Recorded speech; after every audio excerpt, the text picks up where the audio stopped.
Hi అండి, welcome to Bhagya's recipes. నేను మీ భాగ్య. ఈ రోజు నేను one of the best and simplest recipe అయిన హోటల్ స్టైల్ పుట్నాల చట్నీని ఎలా చేయాలో చూపించబోతున్నాను. ఎలాంటి బ్రేక్ఫాస్ట్ లోకైనా సరే మనం చేసుకున్న చట్నీ రుచిపైనే ఆ టిఫిన్ యొక్క టేస్ట్ అనేది ఆధారపడి ఉంటుంది. అలాంటి చట్నీస్ ని ప్రిపేర్ చేయాల్సి వచ్చినప్పుడు దేంట్లోకి ఏది సెట్ అవుతుందో డిసైడ్ చేయడానికి చాలా సమయం పడుతుంది.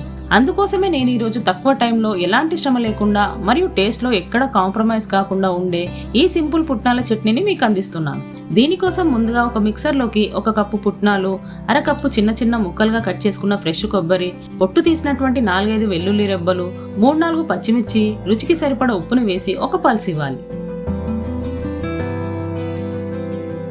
ఇలా ఒక పల్స్ ఇచ్చాక అందులో మీ కన్సిస్టెన్సీకి సరిపడా వాటర్ ని పోసి మెత్తని చట్నీలా గ్రైండ్ చేసి తీసుకోవాలి. ఇలా ఒకసారి పల్స్ ఇచ్చి ఆ తర్వాత గ్రైండ్ చేసి తీసుకోవడం వల్ల చట్నీ అనేది మరింత స్మూత్ గా వస్తుంది. ఇప్పుడు ఇలా గ్రైండ్ చేసుకున్నాక చట్నీని ఒక బౌల్లోకి ట్రాన్స్ఫర్ చేసుకోవాలి. కావాలంటే మీరు ఈ చట్నీని ఈ స్టేజ్ లో కూడా సర్వ్ చేసుకోవచ్చు.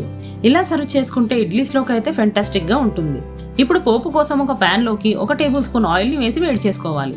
ఆయిల్ వేడయ్యాక 1/2 టీ స్పూన్ ఆవాలు, 1/2 టీ స్పూన్ జీలకర్ర, 1 టీ స్పూన్ శనగపప్పు, అర టీ స్పూన్ మినప్పప్పు వేసి లో ఫ్లేమ్ లో 1 నిమిషం పాటు ఫ్రై చేసుకోవాలి. ఇలా పోపులోకి కొద్దిగా పప్పుల్ని వేయడం వల్ల తినేటప్పుడు నోటికి తగులుతూ భలే టేస్టీగా ఉంటుంది.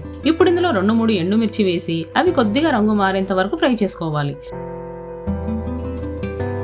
అలాగే ఇందులో కొద్దిగా ఉప్పు, చిటికెడు ఇంగువ వేసి మరోసారి ఇలా కలుపుతూ ఫ్రై చేసుకోవాలి.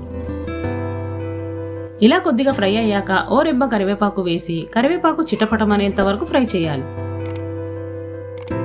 ఇలా ఫ్రై చేసుకున్న పోపుని మనం గ్రైండ్ చేసి పెట్టుకున్న చట్నీలోకి వేసి ఇలా లైట్ గా మిక్స్ చేసుకోవాలి.